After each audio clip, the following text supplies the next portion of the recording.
Hizbul Mujahideen commander Burhan వనీ ఎన్కౌంటర్కు నిరసనగా కశ్మీర్లో ఆందోళనలు ఉద్రిక్త పరిస్థితులు కొనసాగుతూనే ఉన్నాయి. అల్లర్ల నిరోధానికి చాలా చోట్ల కర్ఫ్యూ కొనసాగుతుండగా నిరసనకారులు పోలీస్ స్టేషన్లు, బలగాల కార్యాలయాలు, విమానాశ్రయాలకు నిప్పు పెట్టారు. ఆందోళనల్లో మృతుల సంఖ్య 23కు చేరగా ఆఫ్రికా పర్యటన నుంచి స్వదేశానికి చేరుకున్న ప్రధాని మోదీ నేడు పరిస్థితిని సమీక్షించనున్నారు.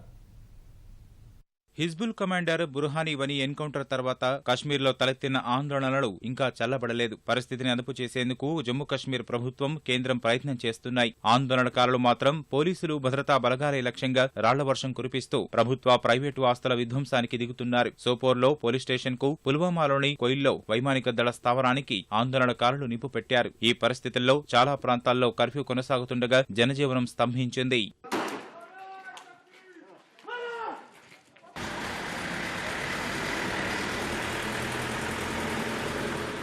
పరిస్థితిని అదుపు చేసేందుకు కేంద్రం అదనంగా 800 పారామిలిటరీ బలగాలను పంపించింది. కేంద్ర హోంమంత్రి రాజ్నాథ్ సింగ్ అత్యవసర సమావేశం ఏర్పాటు చేసి ప్రస్తుత పరిస్థితిని సమీక్షించారు. జమ్మూ కశ్మీర్ పరిణామాలపై కాంగ్రెస్ అధినేత్రి సోనియా గాంధీ, నేషనల్ కాన్ఫరెన్స్ నేత ఒమర్ అబ్దుల్లాతోనూ రాజ్నాథ్ మాట్లాడారు. ఆఫ్రికా పర్యటనకు వెళ్లిన జాతీయ భద్రతా సలహాదారు అజిత్ దోవల్ తన పర్యటనను కుదించుకుని హుటాహుటిన భారత్ చేరుకున్నారు. కశ్మీర్లోని 4 జిల్లాల్లో మొబైల్ అంతర్జాల సేవలను నిలిపివేశారు. జనజీవనం స్తంభించిన నేపథ్యంలో నిత్యావసర వస్తువుల కొరత ఏర్పడకుండా 1000 వాహనాల్లో సరుకులను జమ్మూ కశ్మీర్ ప్రభుత్వం తరలిస్తోంది. తమ స్వార్థ ప్రయోజనాల కోసం కొన్ని శక్తులు కశ్మీర్లో విధ్వంసం సృష్టిస్తున్నాయని ఆ రాష్ట్ర ముఖ్యమంత్రి మెహబూబా ముఫ్తీ ఆరోపించారు. కశ్మీర్లోయలో శాంతి నెలకొల్పేందుకు ప్రజలంతా సహకరించాలని ఆమె విజ్ఞప్తి చేశారు. ఆందోళనల్లో పాల్గొంటున్న యువత తమ కుటుంబ సభ్యుల బాధను అర్థం చేసుకోవాలని ఆమె కోరారు. మరోవైపు అమర్నాథ్ యాత్రకు వెళ్లిన భక్తుల రక్షణకు అన్ని చర్యలు చేపట్టాలని కేంద్ర హోంమంత్రి రాజ్నాథ్ సింగ్ సైనిక బలగాలను ఆదేశించారు. విదేశీ పర్యటనకు వెళ్లి వచ్చిన ప్రధాని నేడు జమ్మూ కశ్మీర్ పరిస్థితిపై